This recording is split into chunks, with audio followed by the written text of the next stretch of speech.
നിങ്ങളൊരു കാര്യം മനസ്സിലാക്കണം, അമേരിക്കന്റെ ഒരു റിപ്പോർട്ട് വന്നിട്ടുണ്ട്. ഹാഫിളീങ്ങളുടെ പവർ, അവരുടെ ബുദ്ധിശക്തി, അവരുടെ ഓർമ്മശക്തി, അവരുടെ ശരീരത്തിന്റെ അവസ്ഥ എന്നൊക്കെ പറഞ്ഞിട്ട് റിസർച്ചിന്റെ ഫലം പുറത്തേക്ക് വന്നിട്ടുണ്ട്. അതിൽ അവർ എഴുതിയിട്ടുണ്ട്, ഇവർ അസാധ്യമായ അസാമാന്യമായ കഴിവുകളുടെ ഉടമകളാണ്. ഈ കലാം, ഈ ഇത്ര പേജുള്ള ഈ ഖുർആൻ അങ്ങോട്ട് മനപ്പാടമാക്കുക.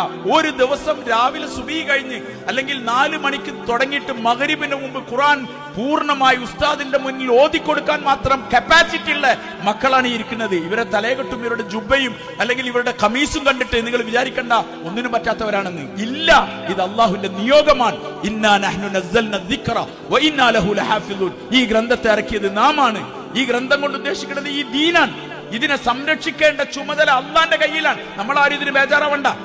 ഇതിന്റെ ചുമതല അള്ളാഹ്ക്കുള്ളതാണ്. എങ്ങനെയാണ്? കോപ്പികളിലൂടെ, ഖുർആന്റെ പ്രതികളിലൂടെ അല്ല ഇത് സംരക്ഷിക്കുന്നത്. ഇതുപോലുള്ള ചെറിയ ചെറിയ മക്കളെ പടച്ചവൻ തെരഞ്ഞെടുക്കാൻ ഇവർ ജനിച്ചപ്പം തന്നെ ഉടമസ്ഥനായ അള്ളാഹു മാർക്ക് ചെയ്തിട്ട് ഈ കുട്ടീനെ എനിക്ക് വേണം, ഈ കുട്ടീനെ എനിക്ക് വേണം. ഈ നാട്ടിൽ സാധാരണഗതിയിൽ നല്ല തേങ്ങ, നല്ല അടക്കൊക്കെ ഉണ്ടാവുമ്പം അതിനെ തൈ ഉണ്ടാക്കാൻ വേണ്ടിയിട്ട് കർഷകർ മാറ്റിവെക്കുന്നത് പോലെ ഉടമസ്ഥനായ അള്ളാഹു പറഞ്ഞതാ, ഇവരെ എനിക്ക് വേണം, ഇവരെ എനിക്ക് വേണം. ഇതാ ഈ കറുത്ത കോട്ടിട്ടവർ, ഇവരെ നിങ്ങൾ നോക്കേണ്ടത് അതാണ്. അള്ളാഹു സെലക്ട് ചെയ്ത ഹൃദയങ്ങളുടെ ഉടമകളാണ് ഇവർ. ഇവരുടെ മാതാപിതാക്കളെ നോക്കേണ്ടത് എത്ര അനുഗ്രഹീതരായ മാതാപിതാക്കൾ, ഇവരുടെ ഉമ്മ എത്ര ഭാഗ്യവതി.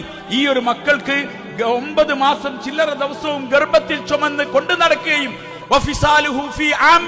2 വർഷം അവർക്ക് പാലൂട്ടുകയും ചെയ്ത മാതാവ്, അവർക്ക് വേണ്ടി സംരക്ഷണം നൽകിയ പിതാവ്, അവരെത്ര ഭാഗ്യവാന്മാരാണ്. അതുകൊണ്ടാണ് അള്ളാഹു ഇവർക്ക് സ്വർഗത്തിന് ഈ മക്കളെ കാരണക്കാരാക്കിയത്.